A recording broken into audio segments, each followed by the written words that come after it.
कृष्णाय वासुदेवाय हरे परमात्मने प्रणतः क्लेशनाशाय गोविंदाय नमो नमः। गोविंद, ये गोविंद नाम ठाकुर जी को बहुत प्रिय है। इस नाम से ठाकुर जी को पुकारो। आप अपने नाम जप में कोई भी नाम कहो, लेकिन एक बात हमारी सुनो, जब कभी बहुत विषम परिस्थिति, बहुत भयानक भयावह स्थिति आ जाए और बस लगे कि अब क्या करें, तब गोविंद गोविंद गोविंद गोविंद गोविंद गोविंद गोविंद, और बस उस समय त्रिभंग लली ठाकुर जी का स्मरण करके गोविंद नाम का उच्चारण करो। निश्चित है ठाकुर जी उस विषम परिस्थिति से आपको पार करेंगे, निकालेंगे। पर ऐसे नहीं कि कभी भी लग गए महाराज, कोई छोटी मोटी यहाँ कहीं पैसा मिल रहे हो, कोई कार्य में आपके घर को फायदा हो रहा, वहीं गोविंद गोविंद लग गए। नहीं, ऐसे नहीं। वृंदावन जाने का प्लान बन गया लेकिन किसी कारण से कैंसिल हो रहा है, तब करो गोविंद गोविंद गोविंद गोविंद गोविंद, ठाकुर जी मंगल करेंगे। भक्ति साधन में कोई बाधा बने तब ठाकुर जी को हम तो कहते हैं भाई, संसारिक विपत्ति आए तब ठाकुर जी को परेशान मत किया करो, उनको याद करके। आपके प्रारब्ध है, अपने आप भोगो। क्यों ठाकुर जी के पास जा रहे हो बार बार? ठाकुर जी को तो उस विपत्ति में याद करो जब आप भक्ति साधन करना चाहते हो और कोई सांसारिक रुकावट आ रही हो, तब ठाकुर जी को कहो। मैं तो उन लोगों से भी प्रार्थना करता हूं जो ठाकुर जी के सामने रोज आते हैं। काय को रोते हो भाई? ठाकुर जी को एक बार देख रहे हो तो प्रसन्न मुद्रा में देखो ना। हाँ, वो बात अलग है कि रुके ही नहीं नेत्रों से नीर। अपने आर्तों के लिए कभी ठाकुर जी के आगे मत रुको। एक बात कहें, आप जब अपने पीड़ा के कारण ठाकुर जी के आगे कोई प्रार्थना करते हो या रुदन करते हो, तो एक प्रकार से आप ठाकुर जी की परम सत्ता को चैलेंज कर रहे हो कि आपको पता नहीं है कि मैं कितनी पीड़ा में हूं। ठाकुर जी सब अंतर्यामी, उनको सब पता है। उनको बताने की क्या जरूरत है कि आपकी पीड़ा क्या है? सांसारिक पीड़ाओं को स्वयं भोगिए, ठाकुर जी को उसके लिए परेशान मत कीजिए। हाँ, भक्ति में कोई बाधा आ रही हो तब ठाकुर जी से प्रार्थना करो। हमारा सिद्धांत तो भक्ति पथ का यही कहता है। हम अपने कर्म का भोग भोग रहे हैं, उसमें ठाकुर जी को क्यों उपासना कर रहे हैं कि भाई लाल जी आप हमारे जीवन के कष्ट दूर करो? ठीक है, ठाकुर जी के जब हम लोग अनुयायी बनते हैं तो अपने आप ठाकुर जी कष्ट दूर करते हैं, पर इसी के लिए उनकी उपासना मत करो, स्वयं भोगिए उसको। भगवान का नाम गोविंद रखा गया।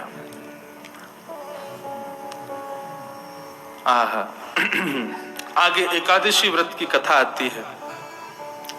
हर वैष्णव को चाहिए बंधु, अपनी निष्ठा से एकादशी व्रत करे। बहुत ध्यान से सुनिए। एकादशी व्रत केवल और केवल जीव को अन्न ना देने की प्रक्रिया नहीं है।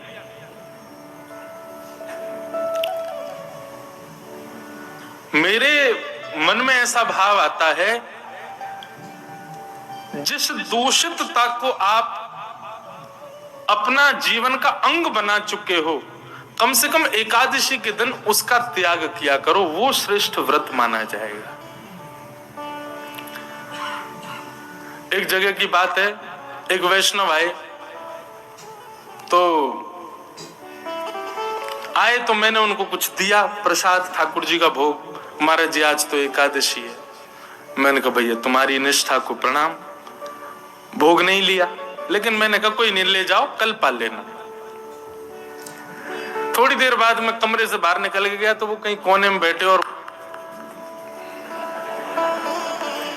सोई मैंने ओ भैया एकादशी आज? ये तो पत्ती है महाराज जी।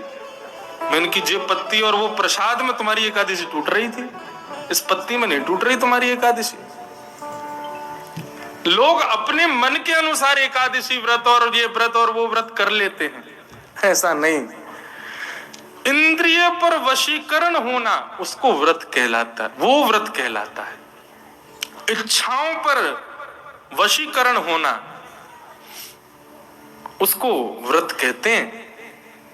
इंद्रिय से तो कई बार ऐसा होता है कि हम सुबह से निकले हैं किसी जरूरी काम से, रात तक भोजन नहीं हुआ, पूरे दिन भूखे रह लेते हैं। इंद्रियां तो कभी भी सहन कर लेंगी, मन नहीं सहन कर पाता। कई लोग एकादशी व्रत करते हैं लेकिन जीभ लपलपाती रहती है, कब द्वादशी आए, कब भोजन करें। ये व्रत नहीं है।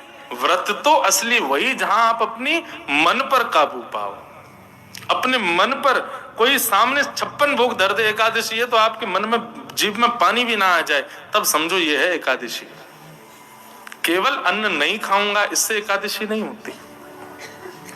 एकादशी व्रत की महिमा बताई गई और हर वैष्णव को एकादशी करनी चाहिए भैया। जैसे एक पतिव्रता नारी का नियम हो जाता है कि उसको करवा चौथ का व्रत रखना है, ऐसे ही आपने एक बार भी ब्रजरज माथे से लगा ली, गुरु मंत्र कान में ले लिया, वैष्णव एक बार हो गए, ठाकुर जी के एक बार हो गए, तो आपका नियम हो जाना चाहिए कि अब एकादशी रखो, एकादशी करो, एकादशी करनी चाहिए।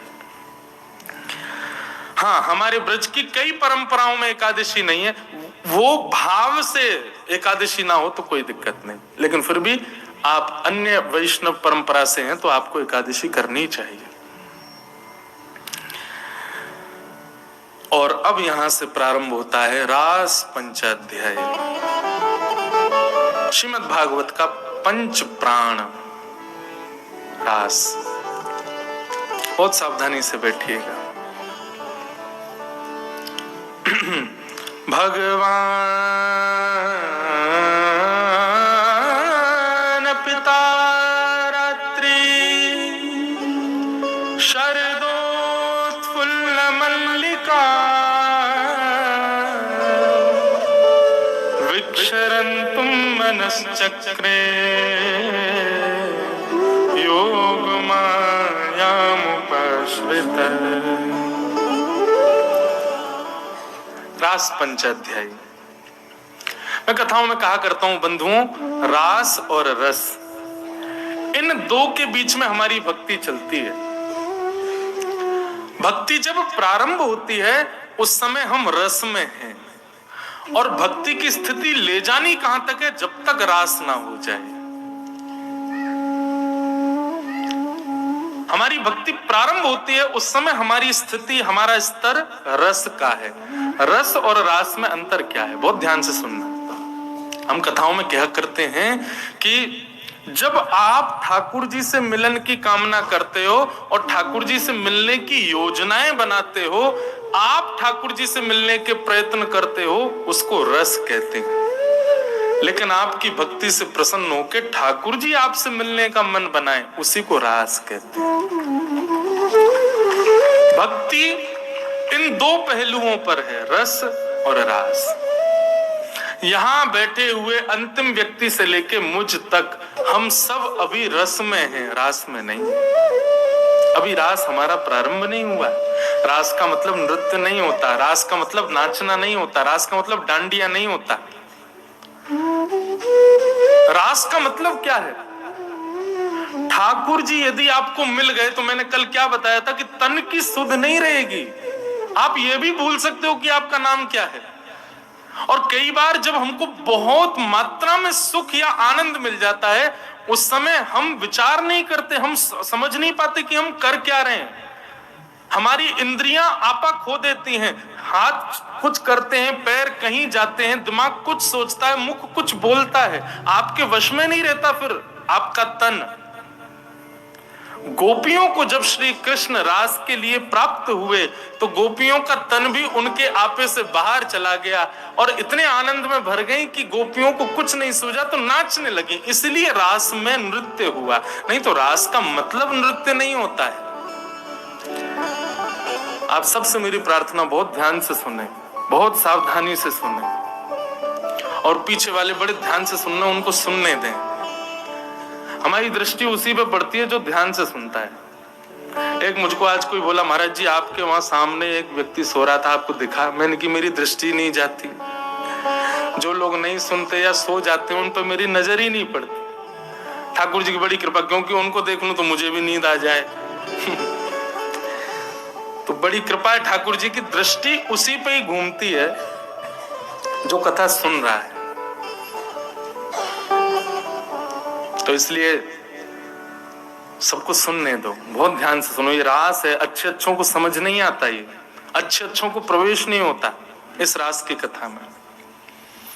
तो रस और रास में अंतर बता रहा था मैं। आप माला जप रहे हो, आप राधा रमन जी जा रहे हो, आप राधा वल्लभ जी जा रहे हो, आप बिहारी जी जा रहे हो, आप परिक्रमा लगा रहे हो, गोवर्धन जा रहे हो, बरसाने जा रहे हो, गोवर्धन जा रहे हो, वृंदावन आ रहे हो, संत जनों को प्रणाम करने जा रहे हो, कथा सुन रहे हो, ये सब रस के अंतर्गत आता है। लेकिन इन सब का रस लेते लेते लेते लेते जब आप रस युक्त हो जाओगे, अत्यंत रस आपके भीतर जब भर जाएगा, तब आपको राधा रमन जी के पास नहीं जाना, राधा रमन जी आपके पास आएंगे, तब होगा रास। उसे कहते हैं रास। हम लोग सब कौन है? गुल्ला। कौन है? गुल्ला। और ये कथा हो गई, वृंदावन हो गया, गोवर्धन हो गया, वृंदावन परिक्रमा, गोवर्धन की परिक्रमा, ये सब है रस। हम सब गुल्ले जब इन रसों में घूमते हैं तो रस युक्त हो जाते हैं, तो रसगुल्ला बन जाते हैं। तब लाल जी इस रसगुल्ला का भोग लगाते हैं, ऐसे समझो। और लाल जी जब रसगुल्ला का भोग लगाएं तो उसी प्रक्रिया को क्या कहेंगे? रास।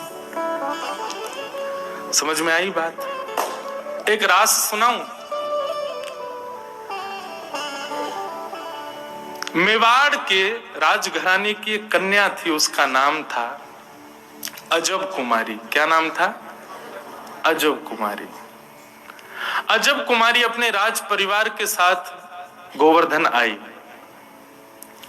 तब हमारे श्रीनाथ जी परसों तक जो यहाँ विराज रहे थे, हमारे लाल जी भी श्रीनाथ जी हैं, ये श्रीनाथ जी का स्वरूप है।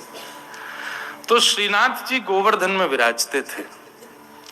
तो अजब कुमारी अपने राज परिवार के साथ ब्रज का दर्शन करने के लिए आई। लेकिन जैसे ही वो गोवर्धन गई और गोवर्धन में उसने गिरिराज पर्वत के ऊपर एक भुजा उठी है, दूसरी भुजा कमर पर, नैन नीचे हैं, मधुर सलोने श्याम सुंदर के गिरधर स्वरूप को जब उसने देखा, वो फिर किसी और को देख नहीं पाई। अब तो वो जब नेत्र बंद करती है तब उसको ठाकुर जी दिखते हैं। वो जहां जाती है वहां उसको ठाकुर जी की याद आती है। भोजन करने बैठती है तो भी रोटी तोड़ के हाथ में बैठी रहती है, 2-2 घंटे तक थाली रखी है, भोजन नहीं कर पाती। किस विचार में रहती है, किस सोच में रहती है, अजीब सी स्थिति हो गई। एक वो पद है ना, लगन लगी घनश्याम की जाए, लगन लगी घनश्याम की जाए, लगन लगी घनश्याम। आपके पास पूरा पद है? हो तो मोदी हूं मैं, तब तक गाऊंगा। बहुत सुंदर पद है। इस पद में वर्णन है कि जिसको ठाकुर जी की लगन लग जाती है उसकी स्थिति कैसी हो जाती है, अवर्णनीय, वर्णन नहीं किया जा सकता उसका। तो अजब कुमारी ऐसी हो गई। वो भोजन की थाली सामने रखी रहती है, कवल उसके हाथ में पड़ा रहता है और वो सोचती रहती है। माँ आकर के बोलती है, अरे भोजन कर। तब उसको याद आता है, एक कवल खाती है, उठ के चली जाती है। वन की ओर देखती है तो उसको वृंदावन दिखता है, पर्वतों को देखती है तो उसको गिरिराज जी दिखते हैं, वैष्णव संतों को देखती है तो उसका मन होता है कि इनके चरणों में प्रणाम करूं। लेकिन चित्त वृत्ति 24 घंटे स्मृति रहती है, ठाकुर जी की याद आती है। वही त्रिभंग लली श्याम सुंदर, सजल श्याम घन वरण लीन है, फिर चित्त अनत न भटक्यो। श्री कृष्णदास जी का ये पद इतनी भावनाओं को समेटे हुए है अपने अंदर। कृष्णदास जी कहते हैं, आपने ठाकुर जी का वर्ण किया कोई बड़ी बात नहीं, लेकिन यदि ठाकुर जी ने आपका वर्ण किया तो आपकी स्थिति क्या होगी? बोले फिर चित्त अनत न भटक्यो, कहीं और के रह नहीं पाओगे। फिर वृंदावन आकर के वापस जाने के लिए तैयारी हो गई, बैग पैक कर लिया, गाड़ी में बैठ गए और वृंदावन से निकल गए, तो समझो ठाकुर जी ने स्वीकार नहीं किया। लेकिन वृंदावन से जाने का समय आए, बैग पैक नहीं कर पाओ, कपड़े कहां रखे, सुध बुध ना रहे, बस चिंतन रहे अब कैसे जाएंगे यहाँ से, निकलना कैसे, जाना पड़ेगा कल। और जैसे जैसे वृंदावन दूर होता जाए तैसे तैसे प्राण हलक में आते जाएं। ये समझ लेना ये आपका विरह नहीं है, ठाकुर जी ने आपको स्वीकार किया है, इसीलिए ऐसा हो रहा है। कि ठाकुर जी के स्वीकारीकरण का प्रमाण है। सबको नहीं करते हमारे लाल जी स्वीकार। लाखों करोड़ों लोग, अब कल के अखबार में लाखों की भीड़ आने वाली है वृंदावन में। हमारे घर के बाहर से लेके बिहारी जी तक लाइन लग रही है, लाखों लोग दर्शन कर रहे हैं। पर बिहारी जी स्वीकार 1 या 2 कोई करेंगे, 1-2 लाख में भी।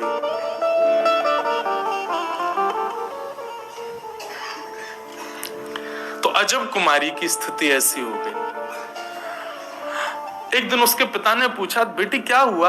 आकर के जैसे स्पर्श किया तो तेज बुखार अजब कुमारी को। वैद्यों को बुलाया, चिकित्सकों को बुलाया, सबने आकर के अजब कुमारी का चिकित्सा की, लेकिन कितने भी उसको औषधि दे दी, कितना भी कुछ कर लिया, लेकिन उसका ज्वर नहीं उतरा। माता पिता रोने लगे, क्या हो गया हमारी बेटी को? एक दिन अजब कुमारी ने अपने पिता से कहा, पिताजी मैं बताऊं मुझे क्या हुआ है? बोले क्या? कृष्ण विरह। ये जो मुझे रोग हुआ है ये सामान्य औषधियों से दूर नहीं होगा, इसके लिए तो दर्शन रूपी औषधि मुझे देनी पड़ेगी। आप मुझे वृंदावन जाने की अनुमति दे दो। मैं जब नंद नंदन को देख लूंगी तब ये पीड़ा मेरी दूर होगी। पिताजी मेरी तो इच्छा है कि मैं कभी लौट के ना आऊं, सदा के लिए वृंदावन बस जाऊं। राजा ने आज्ञा कर दी, बोले इस तरीके से वृंदावन ठीक है, मैं तुम्हें जाने की अनुमति दे देता हूं, लेकिन परिवार के लोग संग जाएंगे, 4-5 दिन में तुम वापस लौट करके आओगी, रहना नहीं है वृंदावन में, रहना यहीं पर है। पिता की आज्ञा कैसे टाल सकती? अजब कुमारी अपने परिवार के कुछ लोगों के साथ वृंदावन आई। गोवर्धन में 4-5 दिन के लिए आई थी, तो आकर के गुसाई जी से कहा, गुसाई जी मुझे मंदिर में कोई सेवा दे दो ताकि मैं 24 घंटे लगी रहूं वहीं पे, वहां से जाऊं ना। गुसाई जी बोले हमारे मंदिर में पुरुष रहते हैं सेवा में, स्त्रियों को सेवा क्या दें? रसोई घर की सेवा कर लो। बोले नहीं नहीं, ठाकुर जी के सामने बैठी रहूं ऐसी कोई सेवा दो। गुसाई जी बोले अब तुझे जो प्रिय लगता हो तू वो सेवा कर ले, जब तक मंदिर खुला है तू सामने ही बैठी रहे, ऐसी कोई सेवा तुझे रुचिकर लगती हो तू कर ले। तो अजब कुमारी बोली कि मुझे एक खेल खेलना आता है। उसको क्या बोलते हैं वो इस तरीके से पासा क्या चौपर ना, चौपर। बोले मुझे चौपर खेलना आता है, आप यदि आज्ञा करो तो मैं ठाकुर जी से चौपर खेलने की सेवा करूं। गोसाई जी बोले कैसे करोगी? बोले एक बार अपनी चाल चलूंगी और दूसरी बार ठाकुर जी की तरफ से ठाकुर जी की चाल चलूंगी। गोसाई जी बोले ठीक है तुम करो अपनी सेवा।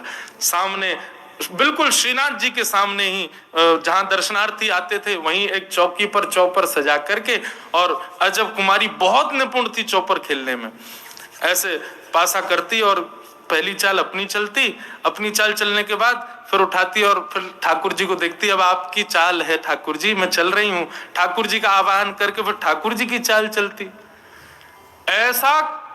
ऐसा खेल खेलती ठाकुर जी के साथ कि अंतिम समय में हो ही नहीं सकता कि अजब कुमारी से ठाकुर जी जीत जाएं। अजब कुमारी इतना अच्छा खेलती थी कि ठाकुर जी हारने वाले होते थे। अब जैसे ही ठाकुर जी हारने वाले होते थे तो प्रत्यक्ष दिखता था कि श्रीनाथ जी के पसीने आ जाते थे कि मैं हारवे वाला हूं, अब मैं हार जाऊंगा, जो मुझको हराई देगी। लेकिन जैसे ही अजब कुमारी अपनी चाल चलती, ठाकुर जी को देखती, ठाकुर जी की ठोड़ी से पसीने के बिंदु गिर रहे हैं, तो मन में विचार करती लाल जी को श्रम हो गया, डर रहे हैं कि मैं हार जाऊंगा, तो ऐसी चाल चलती स्वयं हार जाती, ठाकुर जी को जिता देती और जीत करके वाहवाही करती, नाचती, पूरे मंदिर में घूमती, अरे लाल जी जीत गए, लाल जी जीत गए, लाल जी जीत गए, बधाई हो, लाल जी जीत गए। गुसाई जी ने देखा मंद मंद श्रीनाथ जी की दतुइयां दिख रही हैं, मधुर मुस्कुरा रहे हैं ठाकुर जी, इतने प्रसन्न। अब तो रात में ठाकुर जी को नींद नहीं आती, छटपटाते हैं, प्रतीक्षा करते हैं कब सुबह हो, कब अजब कुमारी आए, कब मेरे संग खेले। अब ये रस रास में बदल रहा था, क्योंकि अब अजब कुमारी से ज्यादा ठाकुर जी को उसकी प्रतीक्षा हो रही थी। गोसाई जी को अनुभव हो रहा था कि ठाकुर जी व्याकुल होते हैं अजब कुमारी के लिए। क्यों? बोले और दिन तो श्रृंगार में 15 मिनट लगे, अब तो ठाकुर जी 5 मिनट में ही तैयार रह जाएं। जल्दी तैयार करो, किवाड़ खोलो, चौपर खिलाओ। अजब कुमारी रोज खेलती, ठाकुर जी को जिता देती। एक दिन अब जाने का समय आया। अजब कुमारी ठाकुर जी के सामने नेत्र लाल हैं, आंसू गिर रहे हैं। अजब कुमारी बोली, आज नहीं जीतने दूंगी आपको, क्योंकि आज मैं वापस जा रही हूं ना। ऐसा खेल खेला। ठाकुर जी की भी चौपर ऐसी आती कि अजब कुमारी पे भारी पड़ते, लेकिन अजब कुमारी की निपुणता के आगे ठाकुर जी की एक नहीं चली। और खेलते खेलते खेलते अंतिम क्षण में बस ठाकुर जी हारने ही वाले थे। अजब कुमारी पासा फेंक ही रही थी कि ठाकुर जी के पसीने के संग संग आंसू भी आ गए। बोले आज तो मैं हार ही गए हो, अब ना बचूंगो, आज अंतिम खेल है, आज जो जीतेगा वही सबरे खेलन को विजय मानो जाएगा और ये आज मुझको हरा ही देगी। जैसे ही ठाकुर जी को हराने के लिए चौपर चाल चलने वाली थी, ठाकुर जी से सहन नहीं हुआ, सोई ठाकुर जी प्रकट हो गए। प्रकट होकर के अजब कुमारी की गोद में बैठ गए, प्रार्थना करने लगे, मुझ को जिताए दे, तेरे हाथ जोड़ू, तू मुझ को जिताए दे। अजब कुमारी बोली, एक शर्त पर। बोले क्या? बोले मेरे मन की एक इच्छा आपको पूरी करनी पड़ेगी। बोले क्या? मैं आपके दर्शन के बगैर अब जी नहीं पाऊंगी। अब तो मेरी स्थिति ऐसी है, पिता की आज्ञा पालन करने के लिए मुझे जाना तो पड़ेगा, लेकिन गिरिराज जी की सीमा छोड़ते ही मेरे प्राण निकल जाएंगे। आप कहेंगे तो प्राण त्याग दो, लेकिन मेरी अभी अभिलाषा नहीं। मैं चाहती हूं मैं आपको और देखूं, और निहारूं, और दर्शन करूं। अभी प्राण नहीं त्यागने, अभी आपको और सेवा करनी है नाथ आपकी। ठाकुर जी बोले, मैं तो से बहुत प्रसन्न हूं, तू मांग ले, तो को कहा चाहिए, तू जो कहेगी सो दूंगो। अजब कुमारी बोली, वचन दो, जो मांगूंगी सो दोगे। ठाकुर जी बोले, वचन दे रहा हूं, जो मांगेगी सो दूंगो।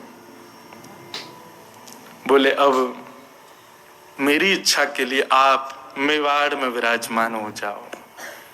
मेरी इच्छा के लिए ब्रज छोड़ के आप राजस्थान आ जाओ, वहां पर विराजो, ताकि मैं आपके पास रह सकूं, आपको देख सकूं।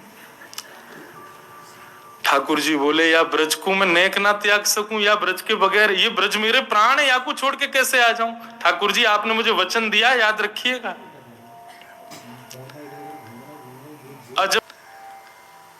अजब कुमारी को वचन दिया ठाकुर जी ने, और उस अजब कुमारी की भक्ति के प्रति इतने आसक्त ठाकुर जी हो गए कि अपने प्राण से प्यारे ब्रज को छोड़ करके ठाकुर जी मेवाड़ में नाथ द्वार में विराजमान हो गए। इसको कहते हैं रास। ये रस नहीं है, ये रास है। भक्ति के दो पहलू। हम अभी रस में व्यवस्थित हैं बंधु। आप ठाकुर जी के सामने विरह आतुर हो रहे हो, ठाकुर जी के सामने अपनी भक्ति का विरह प्रलाप कर रहे हो, अब भी आप रस में ही हो। आपके विरह से इतने व्याकुल हो जाएं कि ठाकुर जी सब लोग ध्यान से कथा सुनो, ठाकुर जी आपको जाने ही ना दें, रोक ले में, तब समझो अब रास प्रारंभ हुआ। यही है विराजो, रस में और रास में अंतर।